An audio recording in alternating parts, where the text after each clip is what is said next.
Hello guys, स्वागत है आपका स्टार ब्रिलियंट क्लासेस चैनल पे। आज हम करेंगे आगे के क्वेश्चन, जिसमें हम 8 क्वेश्चन करा चुके थे। अब करेंगे नमा। तो नमा क्वेश्चन क्या लिखा है देखते हैं। नमे का ए है, क्या समांतर श्रेणी 11 8 5 2 का एक पद माइनस का 150 है। माइनस का 150 है तब जब n का मान पूर्ण संख्या में मिल जाए। अगर n का मान पूर्ण संख्या में नहीं मिला या पूर्णांक नहीं आया तो ये समांतर श्रेणी का पद नहीं होगा।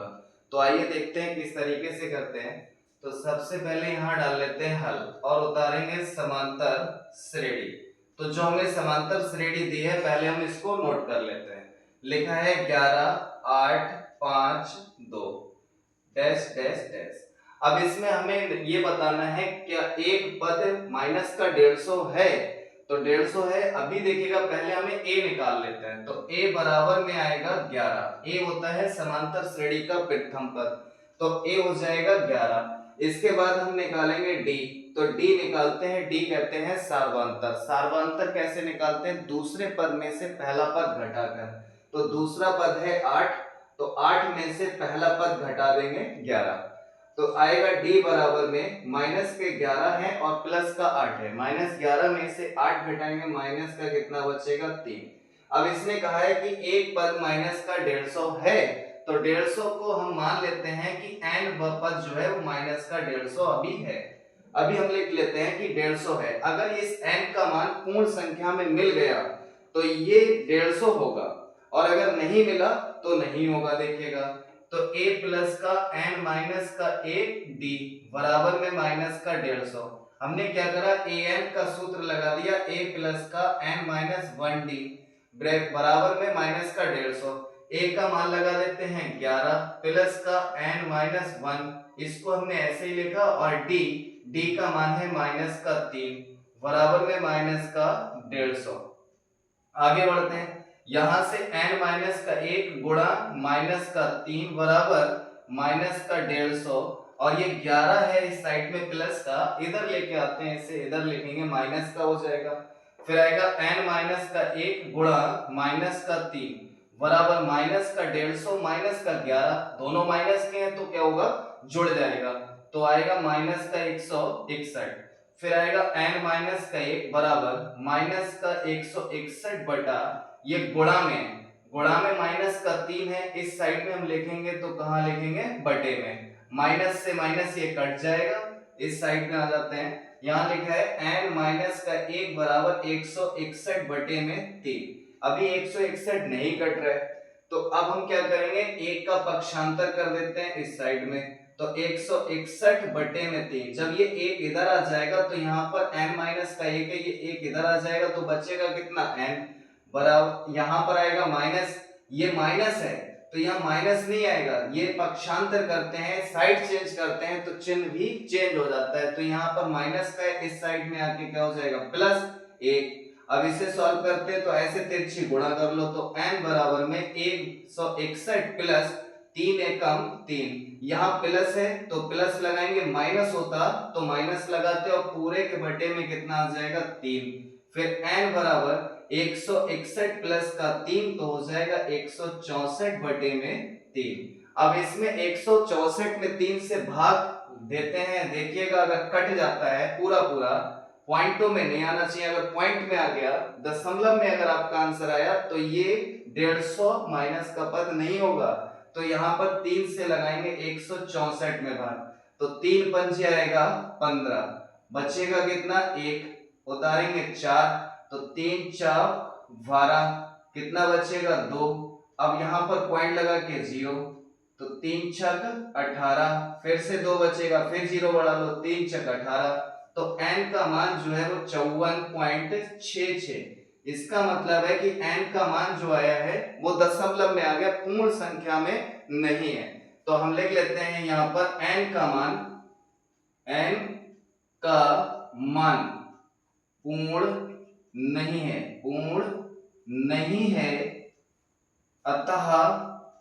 अतः माइनस का 150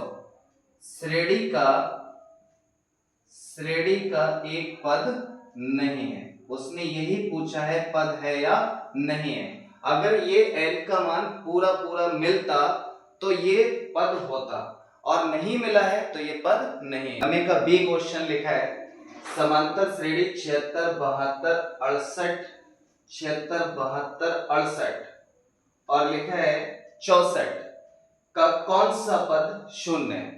ये उसी तरीके से कराएंगे जैसे अभी 9 का बी कराए। तो इसने पूछा है कि कौन सा पद शून्य है, तो आइए देखते हैं उसी तरीके से हल कर रहे हैं जैसे अभी आपने करा है 9 का ए। अब इसके बाद में पहले हम उतार लेते हैं समांतर श्रेणी। इसमें भी पहले समांतर श्रेणी उतारेंगे। लिखा है 76 72 68 64 डैश डैश डैश। अब इसने हम निकालेंगे कि कौन सा पद शून्य है। तो देखिएगा ए पहले निकालते हैं समांतर श्रेणी का ए। पहला पद होता है कितना है 76। फिर निकालेंगे डी बराबर, डी होता है सार्वंतर, सार्वंतर निकाला जाता है दूसरे पद में से पहला पद घटाकर। तो दूसरा पद दिया है 72 माइनस का 76, तो डी बराबर आएगा 76 में से 72 घटाएंगे माइनस का आएगा 4। इसके बाद में कह रहा है कौन सा पद शून्य है, तो हम लिख लेते हैं n व पद शून्य है। तो a n बराबर में a प्लस का a, अभी सूत्र नहीं लगाते हैं इसका, हम ऐसे लिख लेते हैं कि n व पद क्या है शून्य, तो शून्य लिख लेते हैं। अब इसका सूत्र होता है a प्लस का n माइनस का 1 d बराबर में 0। अब a का मान लगा देते हैं कितना है 76 प्लस n माइनस का 1 इंटू डी, डी का मान लगा देते हैं माइनस का है 4 बराबर में आएगा 0। यहाँ a लिखा था, a का मान लगा दिया 76, फिर plus n minus 1 D, D लिखा है तो डी का मान माइनस में है इसलिए हमने क्या करा ब्रैकेट में लिख दिया, बराबर में आएगा 0।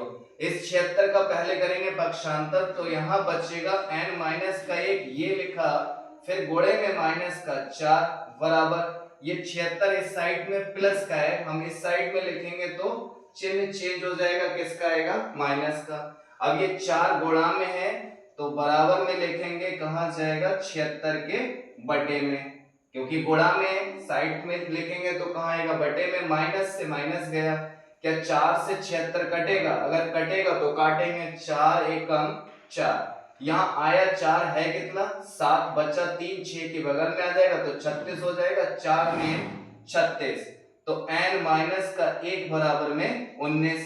अब यहाँ पर देखिएगा 1 लिखा है, 1 का पक्षांतर इधर लेके आएंगे, इसको पक्षांतर करेंगे तो n बराबर में आएगा 19 प्लस का 1, तो n बराबर कितना हो जाएगा 20। देखिएगा n का मान पूरा पूरा मिला, एक पूर्णांक संख्या, तो ये n का मान 20 आया है, और हमने यहाँ लिखा कितना था कि n व पद शून्य है। जब n व पद शून्य है तो n का मान 20 है, तो कौन सा पद शून्य होगा 20वां पद, तो हम यहाँ अतः करके लिख देते हैं, अतः श्रेणी का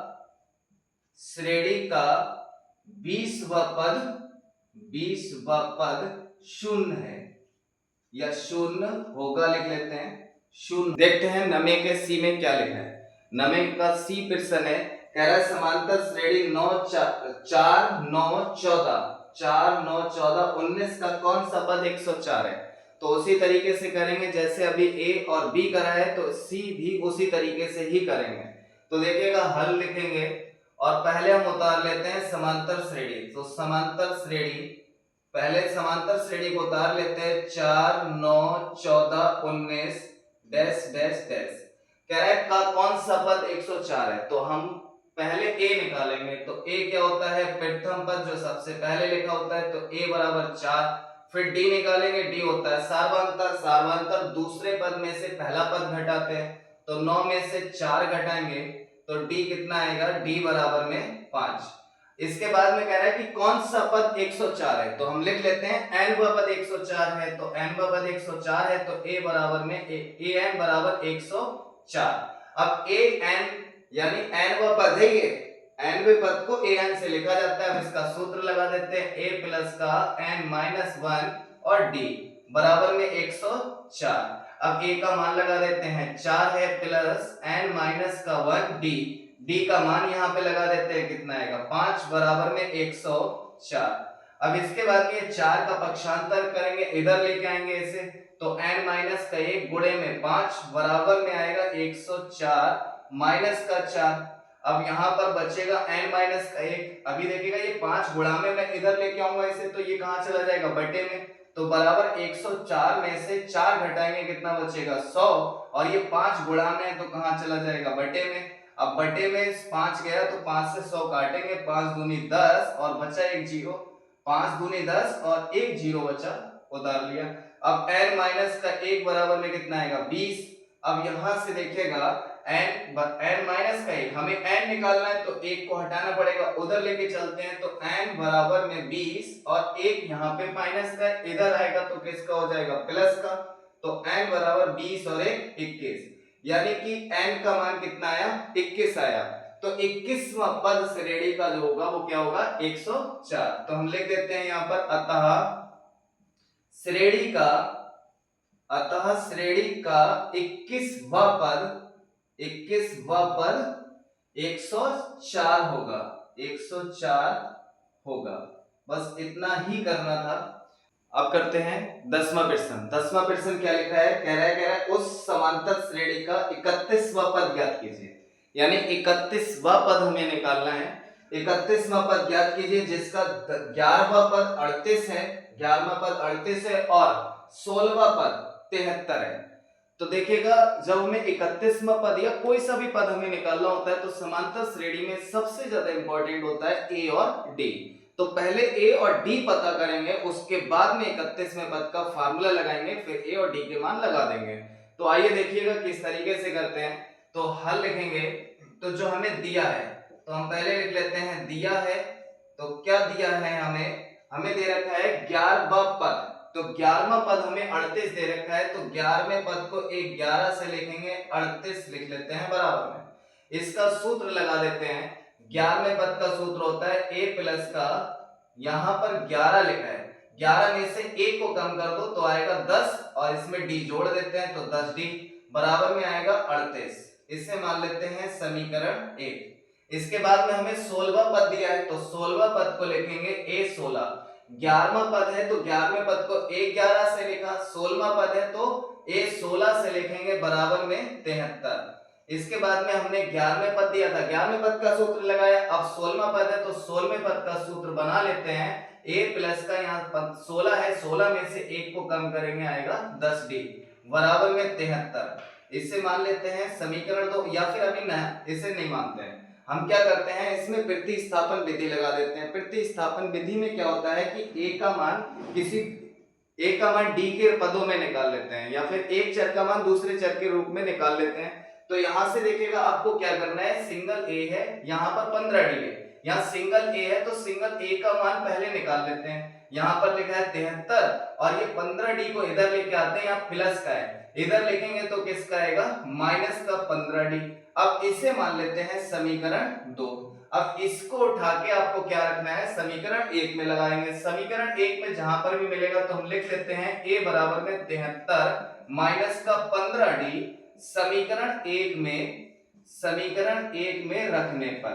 तो समीकरण 1 में जहां पर भी हमें मिलेगा, जहां पे समीकरण 1 में अगर हमें मिलेगा जहां पे a, वहां पर हम उसका मान लगा देंगे। तो समीकरण 1 में शुरू में ही मिल गया हमें a, इसका मान लगा देते हैं 73 माइनस का 15d, फिर आएगा प्लस, चलिए प्लस लगा दिया, 10d, चलिए 10d लिख दिया, फिर बराबर में लिख रहा है कितना है 38। इसके बाद में आगे बढ़ते हैं 73 यहाँ प्लस का है, इस साइड में लेके आएंगे तो किसका आएगा, माइनस का। तो यहाँ पर देखिएगा माइनस का 15 और प्लस का 10, तो माइनस का 15 प्लस का 10 दोनों चिन्ह अलग अलग हैं तो क्या होता है, घट जाएगा। तो 15 में से 10 घटाएंगे, माइनस का 5d बराबर में आएगा 38। अब ये 73 प्लस का इधर लिखेंगे माइनस का 73, तो यहाँ बचेगा माइनस का 5d यानी 5d माइनस का 73 में से घटाएंगे 38। तो देखिएगा 73 में से 38 घटाएंगे, इधर ढाई ले लेते हैं, हो गया 13, 13 में से जाएगा 8, कितना बचेगा 5। उसके बाद में यहाँ बचा 6, 6 में से जाएगा 3, कितना बचेगा 3। लेकिन माइनस का 73 है तो माइनस का बचेगा, और ये 5 गुणा में, चलिए यहाँ पर आगे बढ़ते हैं, ये 5 गुणा में इस साइड में लिखेंगे तो किस में आएगा, माइनस का 35, और ये बट्टे में आ जाएगा माइनस का 5। माइनस से माइनस हटा दो, 5 35 कटेगा 5 7 35, तो डी का मान निकल के आ गया कितना 7। अब डी का मान निकला है, अब निकालेंगे ए का मान।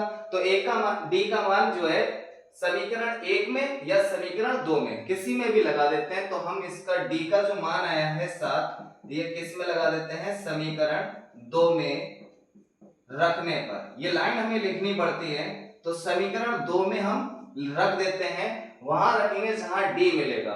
तो समीकरण 1 में 2 में लिखा है a बराबर में 73, फिर माइनस यहां लिखा है 15, फिर डी का मान लगाएंगे तो गुणा लगाकर डी का मान लगा देते हैं 7। फिर आएगा a बराबर में 73 माइनस 17, 15 की गुणा करेंगे 7 से, 7 पंजे 35 का 5, यहां से लगा 3, 7 एकम 7, 7 3 10, कितना आएगा 105। 105 आ गया। a बराबर में 105 में से यानी 73 घटाएंगे, कितना बचेगा, 7 में से जाएगा 5 में से 3 जाएगा, कितना बचेगा 2, यहाँ बचा 10, 10 में से जाएगा 7, कितना बचेगा 3 यानी 32, माइनस का 32। ये आ गया पहला पद। इसमें अब हमसे पूछा क्या है 31वां पद, तो 31वें पद का फार्मूला लगा देते हैं, a31 बराबर a प्लस का, यहाँ 31 लिखा है, 31 का फार्मूला हो जाएगा 30d। 31 में से 1 को कम कर दो, कितना आएगा 30। अब लिखेंगे a31 बराबर a का मान है माइनस का 32 प्लस यहाँ लिखा है 30 गुणा, अब लगा देते हैं d, तो d का मान कितना है 7। फिर आएगा a31 बराबर माइनस का 32 प्लस, अब इन दोनों की करेंगे मल्टीप्लाई, 7 कितना आएगा 21 यानी 210। फिर आएगा a31 बराबर 110 में से 210 में से 32 को घटाएंगे, तो चलेगा घटा देते हैं, यहाँ पर 0 इधर ढाई ले लेते हैं, 10, 10 में से जाएगा 2 बचेगा 8। अब बचा यहाँ 20, 20 में से जाएगा 7, कितना बचेगा 17। तो a31वां जो पद होगा यानी 31वां पद होगा 178, यही हमारा आंसर होगा। या फिर अतः करके लिख लेते हैं, अतः 31वां पद, अतः 31वां पद बराबर 178, ये आ जाएगा। देखिए 11वें क्वेश्चन में क्या लिखा है। तो 11वें क्वेश्चन में लिखा है कि किसी समांतर श्रेणी का 17वां पद उसके 10वें पद से 7 अधिक है, इसका सारवांतर ज्ञात कीजिए। बहुत आसान क्वेश्चन है, तो जो दिया है पहले उसी पे बात कर लेते हैं, तो हल करेंगे। इसने हमसे पूछा क्या है, इसने हमसे पूछा है सारवांतर। सारवांतर किससे लिखा जाता है, डी से, तो हमें डी निकालना है। तो आइए देखिएगा किस तरीके से निकालते हैं। कह रहा है कि किसी समांतर श्रेणी का 17वां पद, तो 17वां पद जो है वो a17 से लिखा जाता है। 17वां पद हमने लिख लिया a17 से। कह रहा है कि उसके 10वें पद से 7 अधिक है, तो 10वां पद, तो पहले 10वां पद ले लेते हैं a10। कह रहा है कि 10वें पद से 7 अधिक है, तो 10वें पद से 7 अधिक कौन है, 17वां पद। 17वां पद 7 अधिक है किससे, 10वें पद से, तो ये 7 अधिक है और ये 7 कम है, तो हमें बराबर का चिन्ह लगाना है। तो बराबर का चिन्ह लगाएंगे अभी नहीं, क्योंकि ये 7 ज्यादा है ये 7 कम है, तो इसमें हमने क्या करा 7 जोड़ दिया, तो ये दोनों हो गए बराबर। अब यहाँ पर इसे कहते हैं समांतर श्रेणी का 17वां पद, इसका सूत्र हो जाएगा a प्लस का 16d बराबर, ये है कौन सा 10वां पद, तो ये आएगा a प्लस का 9d प्लस का 7। और a और d, a d वाले जो पद हैं उनको एक साइड में कर लेते हैं, तो यहां से आएगा a प्लस का 16d, और ये हम इधर लेके आएंगे, यहाँ प्लस का है तो माइनस का a आएगा, ये भी इधर आएगा माइनस का 9d बराबर में आएगा 7। ये माइनस का है ये प्लस का है, कट जाएगा, दोनों सेम है लेकिन एक माइनस का एक प्लस का है, बचेगा कितना 16d माइनस का 9d बराबर में आएगा 7। 16d में से 9d घटाएंगे, कितना बचेगा 7d बराबर में 7, तो d बराबर 7 बटे में आएगा 7, क्योंकि ये गुणा में तो बटे में चला जाएगा, तो 7 एकम 7, तो d बराबर आ गया 1, यानी समांतर श्रेणी का सारवांतर कौन सा आएगा, 1 आएगा। तो हम यहाँ पर अतः करके लाइन लिख लेते हैं, अतः सारवांतर, अतः सारवांतर कितना आएगा 1, यही हमारा आंसर आएगा। इसके बाद में क्वेश्चन 12 नेक्स्ट वीडियो में कराएंगे, हमारे साथ बने रहेगा और डेली के एक वीडियो अपलोड कर रहे हैं हम, देखते रहना, उसको लाइक करें, सब्सक्राइब करें, बेल आइकन दबाना ना भूलें। ओके।